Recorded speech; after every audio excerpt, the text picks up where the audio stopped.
আমরা টিকা দিচ্ছি, মাইকিং করাচ্ছি, যারা বাদ পড়েছে তাদেরকে টিকাদানের জন্য। সুতরাং it has become a continuous process. এটা একটা চলমান চেষ্টা আমাদের চলবে, টিকাদান কর্মসূচি আমাদের চলছে। এটার ব্যাপারে এটাই হলো আমার কথা, যে আমি এই মুহূর্তে আমি প্রেফারেন্স দিচ্ছি আমার মায়ের বুক যাতে খালি না করেন আল্লাহ। তথ্যমন্ত্রী সাহেব কি বলেছেন আমি আসলে শুনি না, I am sorry for that. ওই এক্সপ্লেনের তথ্য উপদেষ্টা সরি, তো ওনার কাছ থেকে জিনিসটা পুরোপুরি আপনারা জেনে নিলে ভালো হয়। এখনো মারা যাচ্ছে, দ্যাট ইজ ট্রু। কারণ এখনো আমাদের অ্যান্টিবডি আপনারা জানেন, according to the expert views, ডাক্তারদের মতে 3 উইকস থেকে 4 উইকস টাইম লাগে অ্যান্টিবডি ক্রিয়েট হতে।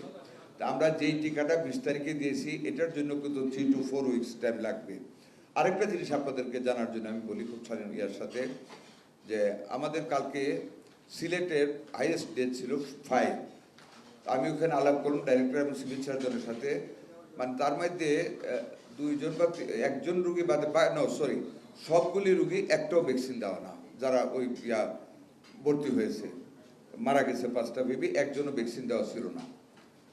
6 মান্থস আছে, 9 মান্থস আছে, 1 ইয়ার পর্যন্ত বেবি আছে, টিকা দেয় নাই। তো এটা আমাদের একটা অ্যান্টিবডি ক্রিয়েট হতে টিকা দেওয়ার পর থেকে 3 to 4 উইকস টাইম লাগে। ওই টাইমটা পর্যন্ত আমাদের অপেক্ষাই করতে হবে, খুব কষ্টের সাথে, যেহেতু মারা যাচ্ছে এখনো। I feel very bad to say যে মারা যাচ্ছে হামের কারণে। আমি আসলে অনেক ব্যথিত, কিন্তু জিনিসটা তো আমার হাতে নেই। আমরা সবাই মিলে আপনারা সব চেষ্টা করে যাচ্ছি। তবে রুগীর সংখ্যা, একটা জিনিস, রুগীর সংখ্যা কিন্তু খুব একটা জাম্প দিচ্ছে না, খুব একটা নিচে আসতেছে। যেমন গতকাল রুগীর সংখ্যা আগের দিনের চাইতে 200 কম ছিল। এটি যে ডাক্তারদের মধ্যে এটা একটা ভালো সাইন ভাইরাসের, যে একবার 1400, আবার 1200, আবার 900, যে 900 থেকে 1200 ভিতরে উঠানামা করতেছে। তা আমরা আশা করি by the end of the creation of antibody, আমরা আশা করি আল্লাহ আমাদেরকে এই বিপদ থেকে রক্ষা করবেন। নির্মাণে নাম্বার 1 শাহ সিমেন্ট। এই যে ঈদের সময় আমরা অনুরোধ করতেছি বেবিদেরকে, সব জায়গায় নিউজও পাঠিয়েছি আমরা, মায়েরা যেন এই আসা যাওয়া হাম যাদের আক্রান্ত হয়েছে বাচ্চাগুলিকে যেন আত্মীয় স্বজনের বাড়িতে নিয়ে না যায়, বাচ্চাগুলি যেন অনেক ভিড় আছে এমন জায়গায় নিয়ে না যায়।